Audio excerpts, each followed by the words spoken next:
Chris Lee and Blake Lovell of Southeastern 14 here, talking SEC basketball. Blake, let's start as we do this Sunday morning with games of Saturday. Some good news for the SEC, some bad news for the SEC. Let's start with the good news. Boy, it was not pretty with Arkansas. That team missed open shots it hit all year. J.D. Notae struggled to do much of anything, but in March, it's survive and advance and just be grateful you moved on. And I think that's how Arkansas has got to be feeling this morning. Winning better than losing in the NCAA tournament, and unfortunately for the SEC, that has not been a common theme this season. And not pretty at all. Everyone had their fun with how ugly that game was, but again, what it comes down to is, do you advance? And Arkansas, the ultimate survive and advance game is what that seemed like to me. Because it was just a grind, and neither team shot the ball well. There was a stretch there. I mean, what was it? There was a stretch there They early where didn't it score was for, just 6 minutes at one point, I well, think? it was whatever it was. It was just like you were wondering if was anybody going to score again the rest of the half in the first half. It was 9-7 with 8 minutes left in the first half. It was not a pretty sight by any means. But again, it's just I think it just comes down to what you're going to get sometimes in these tournament games. They're not all going to be ones that are necessarily pretty because you do have two teams that are trying to advance. It is, win or go home, and every single possession, can just be such a huge deal. And I think, in a game like this, look, it just was like it was one of those where New Mexico State had their opportunities, could not make enough shots down the stretch there to do it, but Arkansas, by no means, if you win a game shooting what they shoot 3 of 16 from 3. I don't even know what their final percentage was. It J.D. wasn't. Notae fouled out. Well, yeah, and it's just like they shot 30. I'm looking at I don't know where I don't have like the full box score in front of me, but they shot 31.4% from 2, 3 of 16 from 3. Now they made 22 free throws, right? So, that's kind of what we said with some of these SEC teams specifically. The ones that could get to the free throw line in this tournament were going to have a chance. And Arkansas, we've said all season long that they are one of those teams nationally that gets to the free throw line in terms of getting their points from there. Like they still rank among the highest in the country in that. So the fact they were able to do that, that was important. Jalen Williams, 15 rebounds. Thought he just had some big rebounds where there were times where the ball's just kind of up in the air and those 50-50 type balls. And he grabbed it out of the air sometimes, and those were big plays. Of course, like you said, Notae fouls out, but he still has 18 points, 8 steals. So I don't know what else you say about this game because it was not pretty at times. But for the second straight season, Arkansas in the Sweet 16, and again, this team was 0-3 at one point in the SEC. We had no idea if they were going to be able to turn it around. They did, and now here they are, set up for a matchup with the top overall seed in Gonzaga. Yeah, this is a crazy box score game. You just mentioned a couple things. I don't know that I've ever seen this. Maybe I haven't paid attention, but it jumps off the page now. New Mexico State committed 15 fouls for the game, and Arkansas shot 25 free throws. That's crazy. Yeah. I think that's getting to the rim and getting fouled when you're, on the shot is what that is. But I don't know that I've ever seen a ratio of fouls to free throws like that. Here's two things. You could see Eric Musselman was just relieved. He was very happy when that game was over that they moved on. He was not taking that as an ugly win or being displeased. He was just elated that they are one of the 16 teams left. Right. But one thing that concerns me, I mentioned this going in, I thought that New Mexico State's height could be a little bit of a factor. I think it was yesterday. I think Notae had a hard time finishing around the rim. And I don't feel any better about them playing Gonzaga after seeing that one. Yeah. It's like you said, it just we've seen what's happened elsewhere.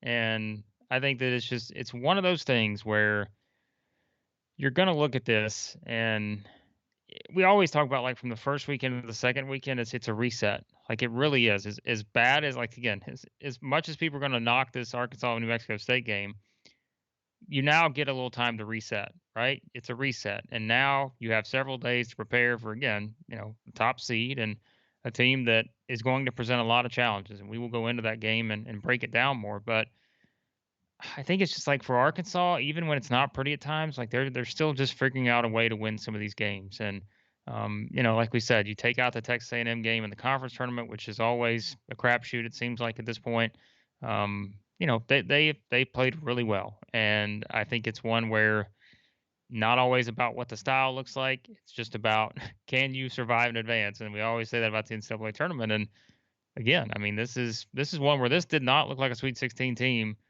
2 months ago. We had plenty of questions and wondering could they possibly do it.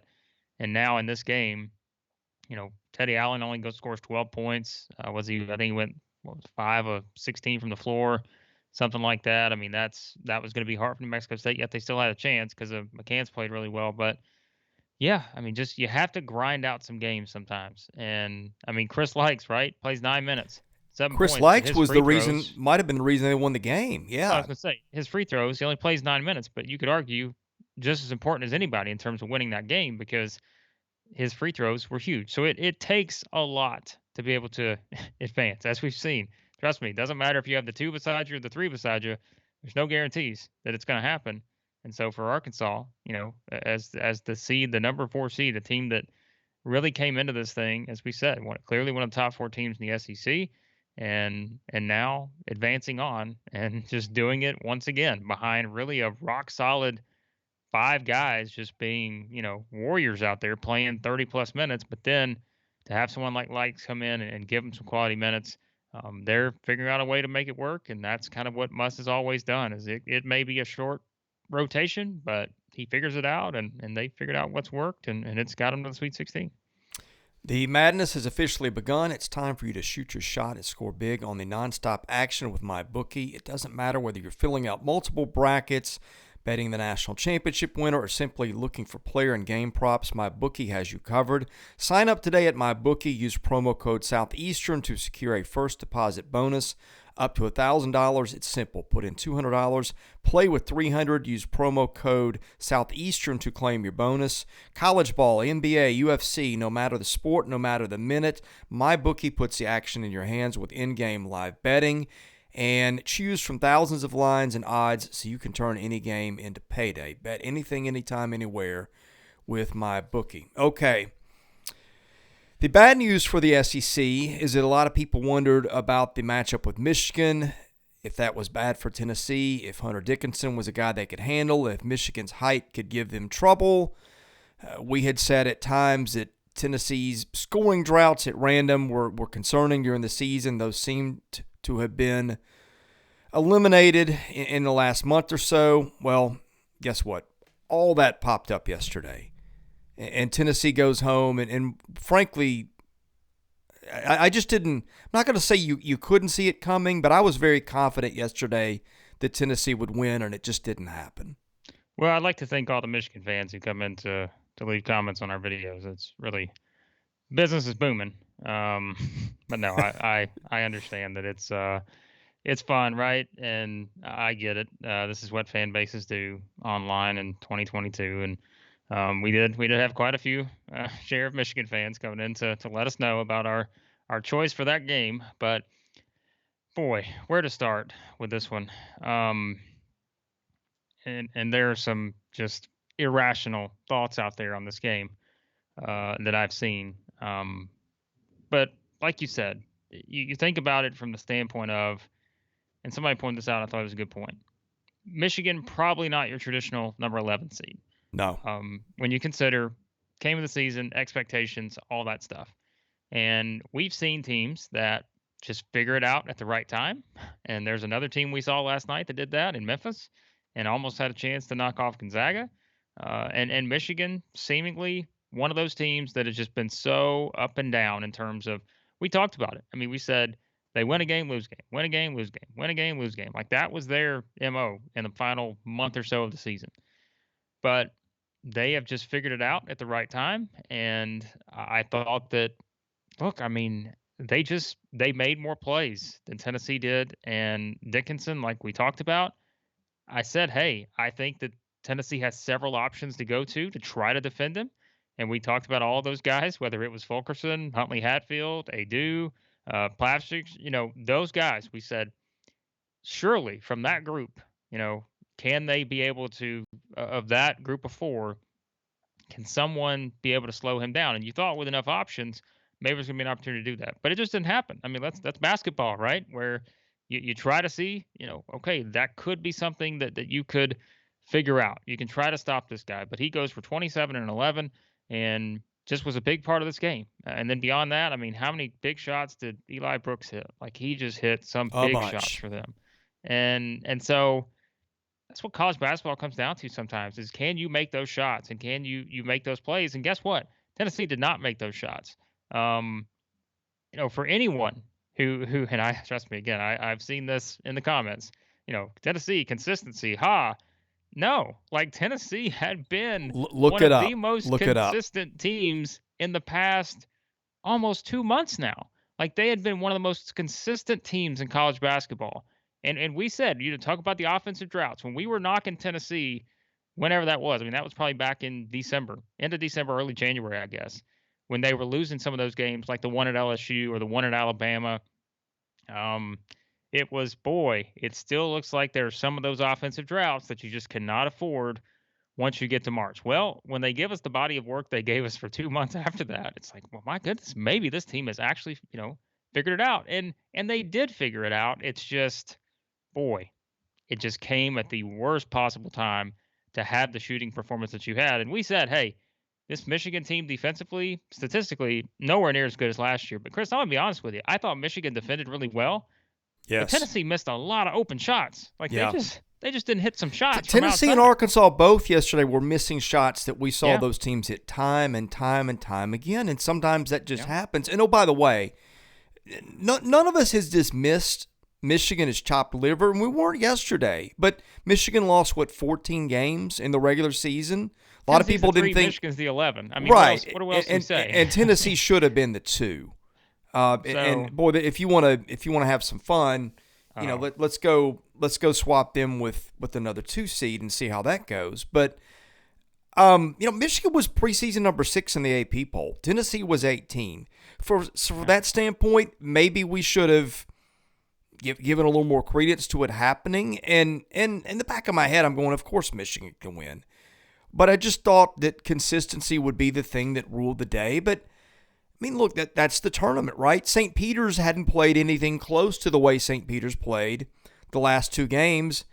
And you look up and St. Peter's is in the Sweet 16. Are they a better team than Tennessee? No.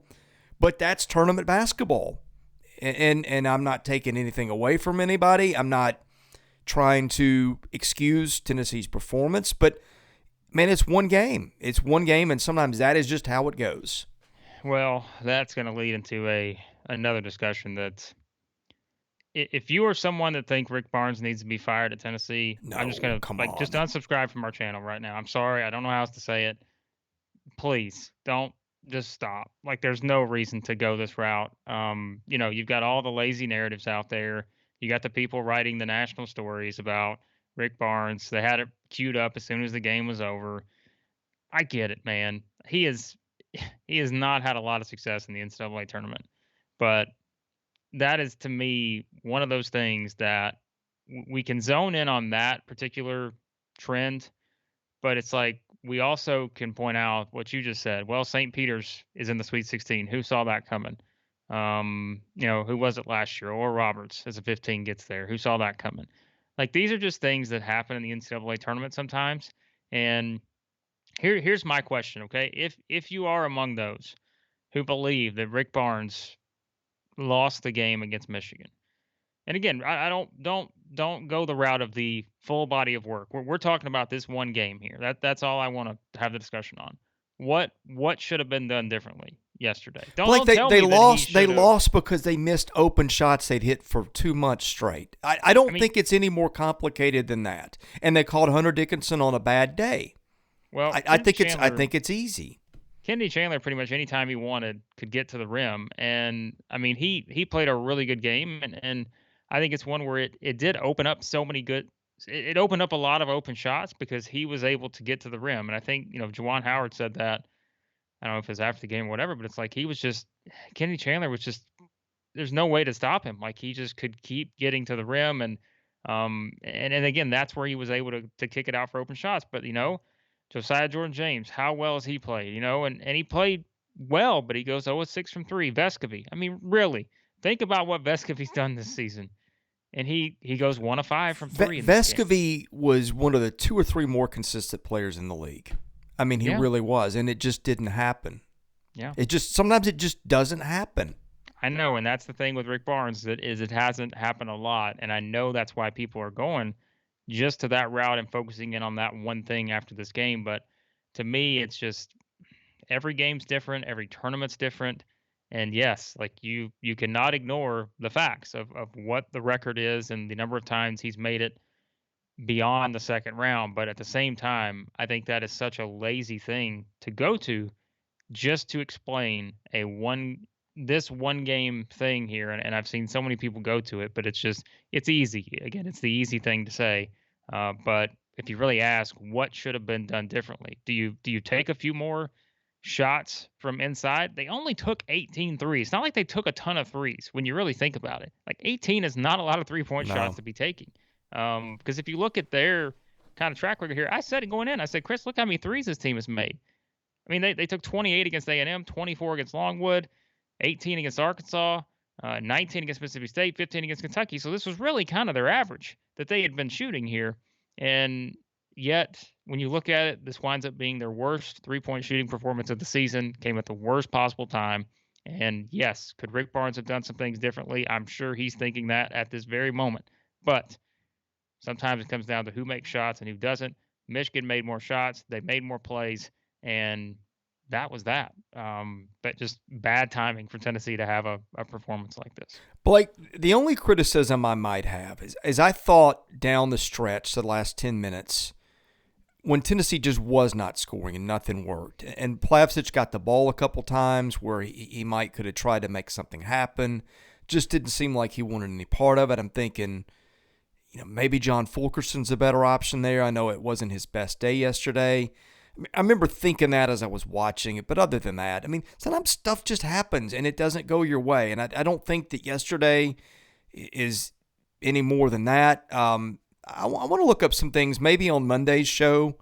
I want to look back at his career a little bit and maybe put that under a little bit of a microscope. And not in a way that I'm going to roast Rick Barnes. I just think that what he's done has been underappreciated. If I get time, I'll do that. But one of the, I think, enduring scenes as we leave this game of March Madness is going to be that scene with Juwan Howard embracing Kennedy Chandler at the end. Heartbreaking for Tennessee, but Juwan Howard's had a rough year. There's been a narrative about him that I don't know has been entirely fair. And in this day and age of one and dones and kids getting theirs and moving on, I thought that was kind of cool to see. That's a kid that gave his all for his program and really was hurting for that program and his teammates and those fans. And I just thought that was a neat scene at the end there. Yeah, I mean, it's March Madness, man. This is what we say. And it's easy for us as people, who talk about this. And it's easy for people on Twitter and Facebook and everything else to just sit back and have fun at these guys' expense when they lose. But that's the real side of it. It's so easy for people to do that. But I think it's just, you always have to hesitate and think, my goodness, like these guys, like this is everything. And, Kenny Chandler, head to the NBA, more than likely, right? So it's just like, this is what these guys prepare for all season long. And this is the moment like they prepare for, and to go down in that way, it is, yeah, that's the emotional side. And that's what I always say, man, it's just the amount of just pure, just craziness on social media and Twitter and those places.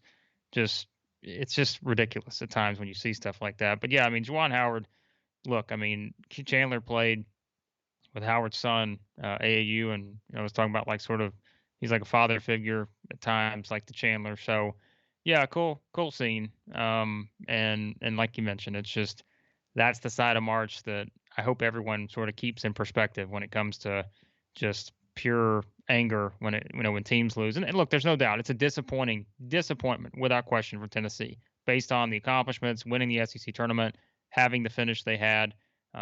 Yeah, very disappointing. There's no doubt about it. But man, I think you also have to look at it as a whole and realize that if you want Rick Barnes gone, Yeah, I you take a shouldn't. long look at what things look like, at various points in Tennessee basketball's history, and I think it looks a little bit better right now, at least. So Join the thousands of sports lovers playing Stakes, the sports-themed social network dedicated to everyone from the fanatics to the casual fans. Stakes is a place to prove your knowledge and win prizes and bragging rights by wagering and making predictions against your friends, other sports fans, and even some of your favorite social media personalities like us.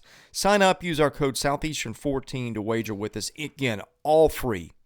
Every bit of it. It's a lot of fun. You can earn some bragging rights, answer our questions, which I need to get in and create a few, but really like those guys at Stakes and really enjoy their app. Okay, Blake, Auburn, Miami is this afternoon. Let's break that one down quickly. As I look at it on paper, I don't see a place where Miami has a big edge in this matchup.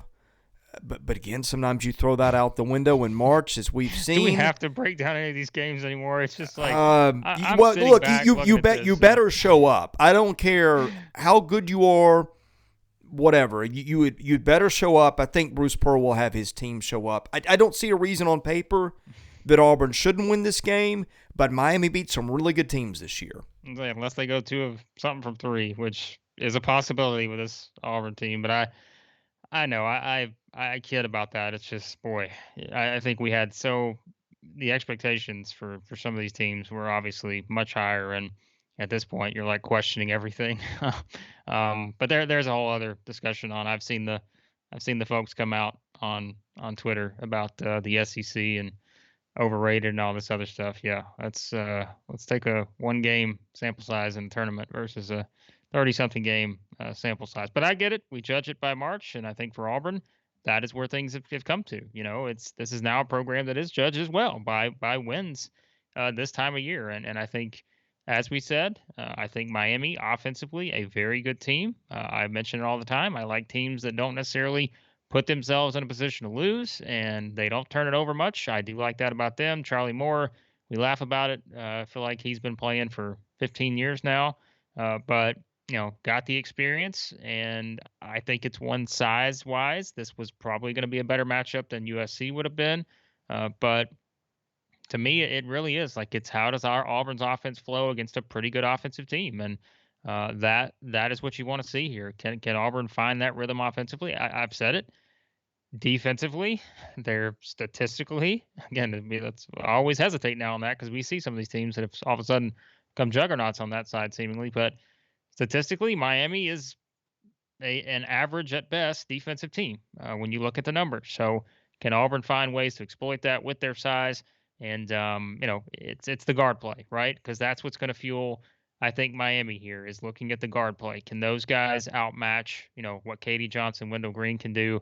That's going to be an important part of this game. But I think if Auburn plays well defensively, I think they have some of the things that could really, force some issues for Miami. But if Auburn does not shoot the ball well and Miami makes them shoot it from outside and they're not making shots, then that is something where this could be a close game without question.